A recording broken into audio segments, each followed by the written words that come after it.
Hello friends. आपका मेरे channel astro window में स्वागत है। हम नवरात्र पूजा के उपलक्ष्य में एक श्रृंखला चला रहे हैं जिसमें आज चौथे दिन की पूजा माँ कूष्मांडा की पूजा है। और इनका जो बीज मंत्र है वो है ओम ऐं ह्रीं क्लीं कूष्मांडायै नमः। तो कूष्मांडा माता की पूजा कैसे करते हैं?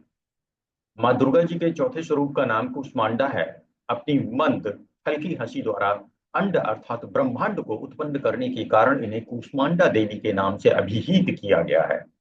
जब सृष्टि का अस्तित्व नहीं था, चारों ओर अंधकार ही अंधकार व्याप्त था, तब इन्हीं देवी ने अपने ईसत अर्थात हास्य से ब्रह्मांड की रचना की थी। अतः यही सृष्टि की आदि स्वरूपा आदि शक्ति देवी हैं। इनके पूर्व ब्रह्मांड का अस्तित्व था ही नहीं। इनका निवास सूर्य मंडल के भीतर के लोक में है। सूर्य लोक में निवास कर सकने की क्षमता और शक्ति केवल इन्हीं में है। इनके शरीर की कांति और प्रभाव भी सूर्य के समान ही दैदीप्यमान और भास्वर है। इनके तेज की तुलना इन्हीं से की जा सकती है। अन्य कोई भी देवी देवता इनके तेज और प्रभाव की समानता नहीं कर सकते। इन्हीं के तेज और प्रकाश से दसों दिशाएं प्रकाशित हो रही हैं। ब्रह्मांड की सभी वस्तुओं और प्राणियों में अवस्थित तेज इन्हीं की छाया है।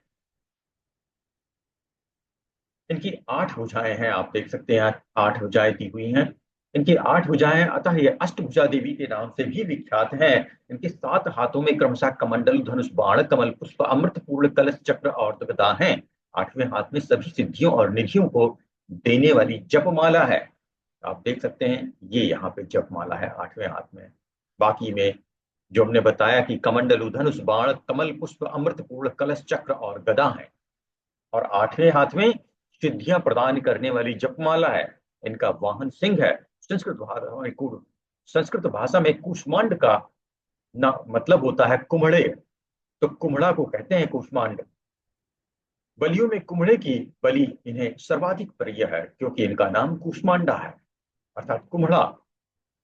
इस कारण से ही ये कूष्मांडा कही जाती है। नवरात्र पूजन के चौथे दिन कूष्मांडा देवी के स्वरूप की उपासना की जाती है। इस दिन साधक का मन अनाहत चक्र में अवस्थित होता है। अतः इस दिन उसे अत्यंत पवित्र और अचलंचल मन से कूष्मांडा देवी के स्वरूप को ध्यान में रखकर पूजा उपासना के कार्य में लगना चाहिए। माँ कूष्मांडा की उपासना से भक्तों के समस्त रोग शोक विनष्ट हो जाते हैं। इनकी भक्ति से आयु, यश, बल और आरोग्य की वृद्धि होती है। माँ कूष्मांडा अत्यल्प सेवा और भक्ति से भी प्रसन्न होने वाली हैं। यदि मनुष्य सच्चे हृदय से इनका शरणागत बन जाए तो फिर उसे अत्यंत सुगमता से परम पद की प्राप्ति हो सकती है। हमें चाहिए कि हम शास्त्रों पुराणों में वर्णित विधि विधान के अनुसार माँ दुर्गा की उपासना और भक्ति के मार्ग पर अग्रसर अग्रसर हों।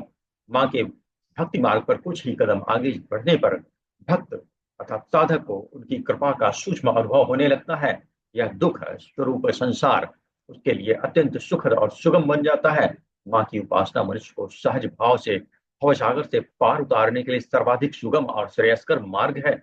माँ कूष्मांडा की उपासना मनुष्य को आधियों व्याधियों से सर्वथा विमुक्त करके उसे सुख, समृद्धि और उन्नति की ओर ले जाने वाली होती है।